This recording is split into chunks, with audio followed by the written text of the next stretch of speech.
Cuando sentí su mano en mi espalda y rodé por los escalones, no fue el dolor de los huesos golpeando la madera lo que me paralizó, sino escuchar su risa fría desde arriba. Van a pensar que fue un accidente por tu edad.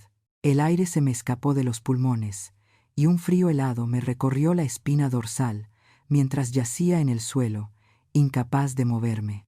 Ella creía haber cometido el crimen perfecto contra una anciana indefensa, pero no sabía que su sentencia ya estaba grabada desde la estantería. Antes de continuar con este relato, te invito a suscribirte al canal y activar la campanita para que no te pierdas ninguna de nuestras historias reales. Este caso es una lección vital sobre la dignidad que nadie debería ignorar. Te aseguro que el desenlace te dejará una marca en el corazón, así que quédate conmigo hasta el final. Hola, mi nombre es Refugio, aunque todos me dicen Doña Cuquita, tengo 68 años y les hablo desde Guadalajara. Soy una mujer de los Altos de Jalisco, de esas que entregaron todo por sus hijos. Hoy quiero contarles cómo la vida me puso a prueba bajo mi propio techo y cómo encontré la fuerza para defenderme. Mis manos ya no son tan firmes como antes. Pero no es solo por los 68 años que cargo en la espalda, es por los nervios. Estaba en la cocina antes de que saliera el sol, batiendo la leche con la vainilla y la canela para hacer unas jericayas, ese postre tapatío que a mi hijo Miguel tanto le gusta y que le preparaba desde que era un chiquillo.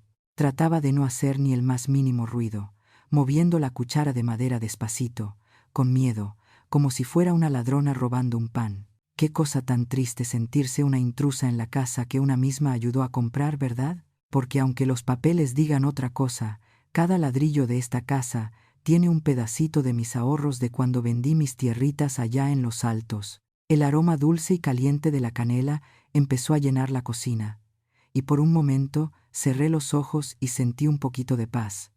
Me imaginé que estaba en mi casa de antes, donde nadie me torcía la boca por cocinar, pero la paz me duró bien poquito. El aire en esa cocina moderna, con sus encimeras de granito negro tan frías, se sentía pesado, opresivo. Y entonces lo escuché, ese sonido que últimamente me acelera el corazón más que cuando se me sube la presión. Tac, tac, tac. Eran los tacones de Karina bajando las escaleras. Cada paso sonaba como un martillazo en mi cabeza. Se me secó la boca. Me limpié rápido las manos en el delantal y me hice chiquita junto a la estufa, esperando el regaño. Ella entró a la cocina como entra un ventarrón, sin dar los buenos días, con esa mirada que tiene que parece que te está escaneando para ver qué hiciste mal. Se paró en seco, arrugó la nariz como si hubiera olido un animal muerto y empezó a abanicarse la cara con la mano, haciendo gestos de asco exagerados. Me dijo, con esa voz chillona que pone cuando no está Miguel, que ya había apestado toda la casa otra vez, que esa comida de pueblo impregnaba las cortinas y los muebles caros, y que le daba vergüenza que vinieran sus amigas y la casa oliera a fonda. Yo solo agaché la cabeza. Quise decirle que a su marido, mi hijo, le encanta ese olor, que es olor a hogar, a familia. Pero aprendí hace meses que contestarle es peor. Cuando le contesto, ella busca la manera de pellizcarme el brazo cuando paso a su lado, o me esconde mis medicinas, o le cuenta a Miguel que yo la traté mal y me hago la víctima. Así que mejor me quedé callada, revolviendo la leche, sintiendo cómo se me hacía un nudo en la garganta, y las ganas de llorar me picaban los ojos. Ella resopló, agarró su café de la máquina, esa moderna que yo no sé usar, y se dio la vuelta para irse a la sala, no sin antes murmurar que ojalá me fuera a mi pueblo pronto. Me dijo, mamá, voy a poner cámaras en la sala, en la entrada y en el patio, para que estemos seguros, para los ladrones. Pobre mi hijo. Él trabaja de sol a sol para darnos esta vida, para pagar los caprichos de ella y no se da cuenta de nada. Cree que nos cuida de los ladrones de afuera, sin saber que el peligro lo tiene durmiendo en su misma cama. Me le quedé viendo a esa camarita, a ese ojo de vidrio negro que nos miraba a todos sin juzgar, sin parpadear. En ese momento no lo sabía, ni siquiera me pasó por la mente, pero esa camarita, ese aparato que Miguel puso pensando en extraños, iba a ser lo único que podría defenderme cuando mi palabra de vieja ya no valiera nada. Suspiré, persignándome disimuladamente, pidiéndole a la Virgen de Zapopan que me diera fuerzas para aguantar otro día más, y volví a mis jericayas. Tenía que apurarme antes de que el olor molestara más a la dueña y señora de la casa. A veces me quedo mirando estas paredes tan lisas, tan blancas, y se me hace un nudo en la garganta al acordarme de mi casita en los altos. Allá la tierra es roja, y el aire huele a agave y tierra mojada, no a este aromatizante artificial que a Karina tanto le gusta. Todavía me acuerdo del día que firmé los papeles para vender mis parcelas, esas que mi esposo, que en paz descanse, cuidó con tanto esmero toda su vida. Me dolió en el alma deshacerme de ellas, sentí que estaba vendiendo los recuerdos de mi viejo, pero Miguel quería comprar esta casa en la ciudad. Me dijo que era una oportunidad única, que aquí estaríamos mejor, que yo no tendría que trabajar más. Y yo, como buena madre que se quita el pan de la boca, le di todo el dinero del enganche. Todo por mi mijo, me repetía yo sola mientras veía cómo los nuevos dueños se quedaban con mi patrimonio. Pensé que estaba comprando tranquilidad para mi vejez, pero lo que compré fue una jaula de oro donde soy la intrusa. Esa tarde, cuando Miguel llegó del trabajo, la casa cambió de cara, como si fuera un teatro. Apenas escuchamos el motor del coche, Karina se transformó, se soltó el pelo, cambió esa mueca de asco por una sonrisa de comercial y corrió a recibirlo con un beso. Miguel entró arrastrando los pies. Pobre de mi muchacho, se mata trabajando en la oficina para pagar las tarjetas de crédito de ella. Me saludó con ese beso en la frente que siempre me da y me preguntó cómo me sentía. Antes de que yo pudiera abrir la boca, Karina se adelantó, abrazándolo y diciéndole que me había cuidado todo el día, que hasta me había servido el té.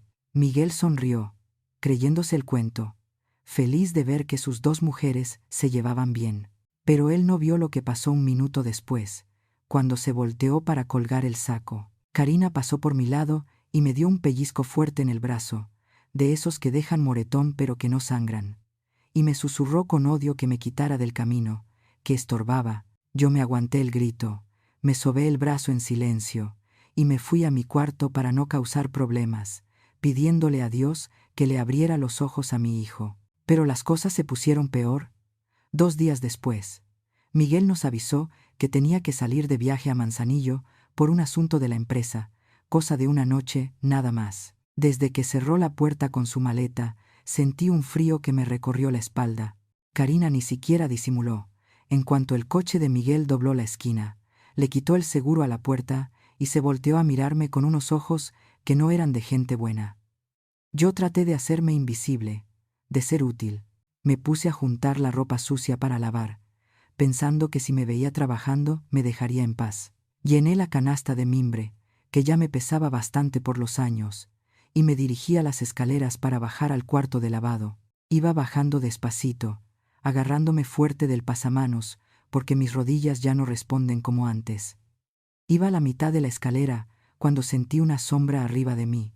No escuché sus pasos, o tal vez el miedo me tapó los oídos. Sentí una mano en mi espalda. No fue un tropezón, no fue un accidente. Sentí la fuerza de su mano empujándome al vacío. El mundo me dio vueltas. Solté la canasta, la ropa voló por todos lados, y yo rodé, golpeándome el hombro, la cadera, la cabeza contra los escalones de madera barnizada, hasta que aterricé en el suelo frío de la sala, sin aire, con un dolor agudo que me nublaba la vista. Traté de levantarme, pero el cuerpo no me respondía. Gemía de dolor, sintiendo que algo se me había roto por dentro. Alcé la vista, buscando ayuda, buscando piedad, y allá arriba, en lo alto de la escalera, estaba ella. Karina no estaba asustada, no estaba llamando a la ambulancia. Estaba sonriendo. Se acomodó el cabello con una calma que me dio más miedo que el golpe. Me miró desde su altura como quien mira a un insecto aplastado, y me dijo con esa voz dulce y venenosa que hay: suegra, que me fijara por dónde caminaba. Me dijo que tuviera cuidado, porque a mi edad, con lo torpe que estaba, todo el mundo iba a pensar que aquello había sido un simple accidente de una viejita que ya no se puede valer por sí misma. Cerré los ojos, rezando para no desmayarme, mientras su risita bajaba por las escaleras como si fuera el mismo diablo. Me quedé tirada en el suelo frío de la sala no sé por cuánto tiempo, sintiendo cómo cada hueso de mi cuerpo palpitaba con un dolor sordo y caliente. No me rompí nada, gracias a la Virgen de Zapopan que puso sus manos, pero el golpe en la cadera y el hombro me dejó sin aire. Lo que más me dolía, sin embargo, no eran los moretones que ya se me estaban formando bajo la piel, sino el corazón. Escuché a Karina tararear en la cocina mientras se hacía un té, indiferente a si yo estaba viva o muerta. En ese momento, tirada ahí como un trapo viejo, algo cambió dentro de mí. Las lágrimas que querían salir se me secaron de puro coraje. Me acordé de mi abuela en Los Altos, que decía que a las mujeres de nuestra familia no nos tumban ni los toros bravos. Me levanté despacito, apretando los dientes, y decidí que no le iba a dar el gusto de verme llorar. No le dije nada. Me limité a cojear hasta mi cuarto, fingiendo que estaba derrotada, que me había creído su amenaza. Cuando Miguel regresó esa noche, la casa olía a mentira. Karina corrió a recibirlo con esa cara de preocupación ensayada, diciéndole que yo me había caído, que ya estaba muy viejita y que mis piernas ya no me respondían. Escuché cómo le decía bajito que era peligroso dejarme sola, que quizás necesitábamos buscar un lugar donde me cuidaran mejor, un asilo. Mi hijo entró a mi cuarto, con los ojos llenos de angustia, revisándome como si fuera un niño asustado. Yo solo asentí. Bajé la mirada y le dije que sí, que había sido un accidente, que me había resbalado. Dejé que Karina sonriera a mis espaldas, triunfante, creyendo que su plan había funcionado a la perfección. Lo que ella no sabía era que, mientras estaba encerrada en mi cuarto sobándome los golpes, había agarrado mi celular, ese mismo teléfono que Miguel me enseñó a usar con tanta paciencia para ver las cámaras, por si algún día entraba un ladrón. Y vaya que había entrado uno, pero no se había llevado la televisión, sino mi paz. A pesar del dolor que me taladraba la espalda, me levanté para hacer la cena. Era un ritual sagrado. Preparé pozole rojo, el favorito de Miguel, ese que lleva horas y paciencia. Cada vez que movía la cuchara grande, sentía un piquete en las costillas, pero no paré. Necesitaba que todo fuera normal, que la escena estuviera puesta. Serví los platos humeantes, con su orégano, su lechuga y sus rábanos picados, y nos sentamos a la mesa. El ambiente estaba tenso. Miguel comía en silencio, mirándome con lástima, pensando seguramente en cómo decirme que ya no podía vivir ahí. Karina comía con gusto, parloteando sobre cosas sin importancia, sintiéndose ya la dueña absoluta de la casa. Esperé a que Miguel terminara la mitad de su plato. Mis manos me temblaban un poco, no de miedo, sino de la adrenalina que sentía correr por mis venas viejas. Dejé mi cuchara suavemente sobre la mesa, me limpié la boca con la servilleta y rompí el silencio. Le dije a mi hijo, con la voz más tranquila que pude encontrar, que prendiera la televisión grande de la sala, esa que se ve desde el comedor. Le dije que quería que viéramos una película, algo que había pasado hoy mismo. Miguel me miró extrañado, sin entender por qué su madre, que apenas prende la tele para ver las noticias, quería usar la pantalla gigante en medio de la cena. Pero como es un buen hijo, se levantó y buscó el control. Karina soltó una risita nerviosa y preguntó qué clase de película era esa, diciendo que seguro me había equivocado de canal. Yo no le contesté. Saqué mi celular del bolsillo del delantal y con los dedos torpes pero decididos, le piqué al botón de transmitir que mi nieto me había enseñado el domingo pasado. La pantalla negra se iluminó de golpe, con una claridad impresionante.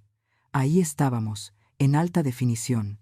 La escalera se veía nítida. Se me veía a mí bajando con la canasta de ropa, lenta, con cuidado. Y luego se vio a Karina. La imagen era tan clara que se podía ver el brillo de maldad en sus ojos. Se vio cómo no hubo tropiezo, ni resbalón. Se vio su mano firme en mi espalda, el empujón seco, brutal. Se vio mi cuerpo, rodando escaleras abajo como un bulto. Pero lo peor, lo que hizo que el aire se congelara en el comedor, fue el audio. Las cámaras de Miguel grababan sonido. Se escuchó el golpe seco de mis huesos contra la madera, mis gemidos de dolor, y luego, cristalina y cruel, la risa de Karina. Se escuchó su voz diciendo que me fijara, que iban a pensar que fue un accidente por mi edad. En el comedor, el tiempo se detuvo.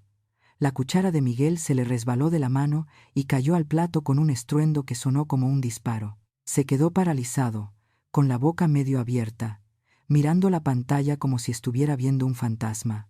Su rostro pasó de la confusión al horror en un segundo. Karina se puso pálida, blanca como el papel, y se llevó las manos a la boca, negando con la cabeza, balbuceando que eso no era lo que parecía, que estaba editado, que era un error.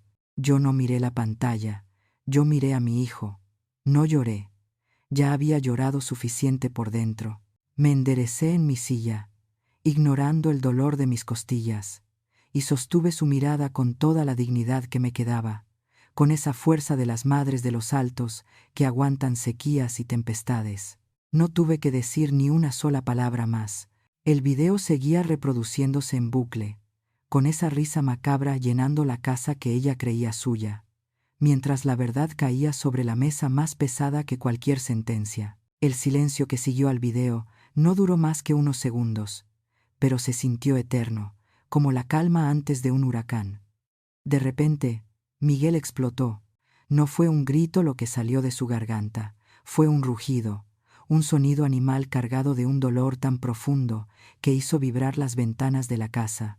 Golpeó la mesa con ambos puños, haciendo saltar los platos de pozole y derramando el caldo rojo sobre el mantel blanco, como una herida abierta. Se levantó de golpe, tirando la silla hacia atrás, y su rostro, usualmente tan amable, estaba desfigurado por una furia que yo jamás le había visto, ni siquiera cuando era un muchacho rebelde. Karina, arrinconada por la evidencia y por la presencia imponente de mi hijo, intentó jugar su última carta, la de la negación absurda. Empezó a gritar con voz chillona, manoteando hacia la pantalla, diciendo que eso estaba trucado, que yo había manipulado las imágenes, que seguramente me había tropezado con mis propios pies de vieja torpe, y que el video se veía así, por un error de la cámara. Me acusaba de bruja, de querer separarlos, de inventar historias para llamar la atención, pero sus palabras sonaban huecas, desesperadas, chocando contra la pared de realidad que ella misma había construido. Miguel no la dejó terminar su teatro. Se acercó a ella, invadiendo su espacio personal, obligándola a retroceder hasta que chocó contra el trinchador. Con una voz que temblaba de rabia contenida, le soltó las verdades que necesitaban ser dichas. Le gritó que había tocado a su madre, a la mujer que le dio la vida, y lo había hecho bajo su propio techo, en la casa que yo misma ayudé a pagar con el sudor de mi frente y la tierra de mis ancestros. Le dijo que él había puesto esas cámaras para protegerla a ella de los ladrones de afuera, sin saber que el verdadero monstruo dormía a su lado todas las noches.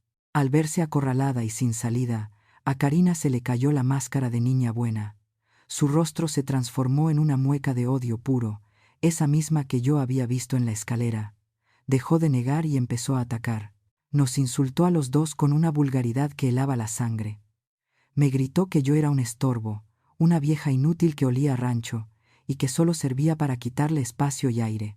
A Miguel le gritó que era un poco hombre, un hijito de mami que no tenía los pantalones para poner a su esposa primero. Vomitó todo el veneno que había estado guardando durante meses, confirmando cada una de mis sospechas, cada uno de los desprecios silenciosos que yo había aguantado. Pero Miguel ya no la escuchaba. Con una frialdad que me sorprendió, miró su reloj y le dio un ultimátum que no admitía réplica. Le dijo que tenía exactamente 10 minutos para sacar sus cosas y largarse de esa casa para siempre. Le advirtió que si en 10 minutos seguía ahí, no iba a llamar a un taxi, sino a la patrulla, y que con ese video en mano, con la evidencia clara de un intento de homicidio contra una persona de la tercera edad, no iba a pasar la noche en un hotel, sino en los separos. La amenaza fue real y cortante como un machete. En ese momento, a pesar del dolor punzante en mis costillas y en mi cadera, sentí que algo me levantaba. No iba a quedarme sentada viendo cómo mi hijo peleaba mis batallas solo. Me agarré de la mesa, apreté los dientes aguantando el gemido, y me puse de pie. Caminé despacito, cojeando, pero con la cabeza bien alta, hasta ponerme lado a lado con mi hijo. Ya no era la viejita asustada que se escondía en la cocina. Recuperé mi lugar como la matriarca de esta familia, esa que ha aguantado sequías y crisis, y que no se dobla ante una mujerzuela malagradecida. El escándalo había sido tan grande que los gritos traspasaron las paredes. La puerta de la entrada se abrió de golpe, y entró doña Marta, mi vecina y comadre, que tenía llave por cualquier emergencia. Venía con el rostro desencajado, preguntando a gritos si estábamos bien, porque había escuchado los alaridos desde su patio. Al ver la escena, el pozole derramado, a Karina llorando de rabia, y a nosotros dos parados como un muro inquebrantable, doña Marta no necesitó explicaciones. Se paró junto a mí, me tomó del brazo con firmeza, y miró a Karina con ese juicio implacable que solo tienen las señoras decentes, dejándole claro que en este barrio, y en esta casa, ella ya no tenía lugar ni perdón. Cuando la puerta de la calle se cerró por última vez detrás de Karina, el silencio que inundó la casa fue muy diferente al que había antes. Ya no se sentía ese frío en la nuca, ni esa vibra pesada, que no dejaba respirar, pero tampoco era paz todavía. Era una tristeza profunda, espesa. Doña Marta, mi comadre, se fue un rato después, no sin antes echarme la bendición y decirme que cualquier cosa le gritara, que ahí estaba ella al pie del cañón. Me quedé sola con mi hijo en esa sala, donde apenas hacía una hora se había roto nuestra vida en pedazos. Miguel se dejó caer en el sillón, derrotado, y luego se deslizó hasta el suelo para recargar la cabeza en mis rodillas, tal como lo hacía cuando era un chiquillo y llegaba llorando porque se había raspado jugando fútbol. Lloró, y lloró bien mucho, con un llanto que le salía de las entrañas. Me pedía perdón una y otra vez. Me decía que cómo pudo haber estado tan ciego, que cómo permitió que esa mujer me tocara un solo pelo bajo su techo. Yo le acariciaba el cabello, sintiendo sus lágrimas mojar mi falda, y solo atinaba a decirle: «Ay, mijo, ya pasó, lo importante es que abriste los ojos. Sabe Dios por qué pasan estas cosas», le dije. «Quizás era la única forma de que vieras la maldad que tenías al lado antes de que fuera demasiado tarde». Hablamos de lo que sigue, aunque a él le costaba hasta pronunciar el nombre de ella. Ya habló con el abogado familiar, ese licenciado muy serio que nos recomendó la vecina. Dice que con el video no hay vuelta de hoja. Es prueba plena de sevicia y lesiones graves. Miguel va a meter la demanda de divorcio necesario y también la denuncia penal, para que quede el antecedente, y ella no se le ocurra ni acercarse a la banqueta. Aunque la casa es mía en el papel, el abogado dijo que hicimos bien en sacarla, porque mi integridad estaba en riesgo. Ándele pues, que intente pelear algo, a ver cómo le va con el juez cuando vea cómo empuja a una anciana por las escaleras. Han pasado ya unos días, y la casa huele otra vez a jericayas. Me levanté temprano a prepararlas, tratando de que el aroma a vainilla y canela cure un poquito el ambiente. Pero no voy a mentir diciendo que todo es alegría. Veo a Miguel caminar por los pasillos con los hombros caídos, arrastrando una decepción amorosa que le va a tardar en sanar, porque mal que bien, él la quería. Se perdió la inocencia en esta familia. Ya sabemos que el enemigo puede dormir en la alcoba de al lado. Antes de irme a dormir, pasé al altarcito que tengo en el pasillo. Le prendí una veladora nueva a la Virgen de Zapopan, agradeciéndole que mis huesos aguantaron el golpe y que mi mente no me falló para usar ese aparato del demonio a mi favor. Luego fui a la puerta principal, revisé el cerrojo 2 veces, asegurándome de que estuviera bien echado. Me quedé un momento viendo la sala vacía y oscura, iluminada solo por ese puntito rojo de la cámara de seguridad que sigue parpadeando, vigilando. Apagué la luz con la certeza de que ya nadie me va a agarrar desprevenida, porque una madre aguanta hambres, aguanta fríos y aguanta desprecios por amor a los hijos, pero que nunca crean que por viejas somos tontas. La verdad, tarde o temprano, siempre sale a la luz. Han pasado 6 meses desde que Karina salió de nuestras vidas. Aunque el proceso legal y el divorcio siguen su curso, Miguel ya empieza a sonreír de nuevo, sanando poco a poco su corazón. Mi casa ha recuperado su calor. Ya no hay silencios incómodos ni desprecios. solo el aroma a jericayas y la tranquilidad de saber que estamos a salvo. Mi hijo aprendió una lección dolorosa, pero ahora estamos más unidos que nunca bajo la protección de la Virgen de Zapopan. Recuerden siempre esto: el amor de una madre es infinito, pero nuestra dignidad tiene un límite sagrado que nadie debe cruzar. Mi consejo para ustedes es simple: nunca ignoren las señales de maltrato, por más sutiles que parezcan, y no teman usar la tecnología para defender su verdad cuando su palabra sea cuestionada. ¿Ustedes perdonarían una traición así bajo su propio techo? Los leo en los comentarios. Doña Cuquita, 68 años.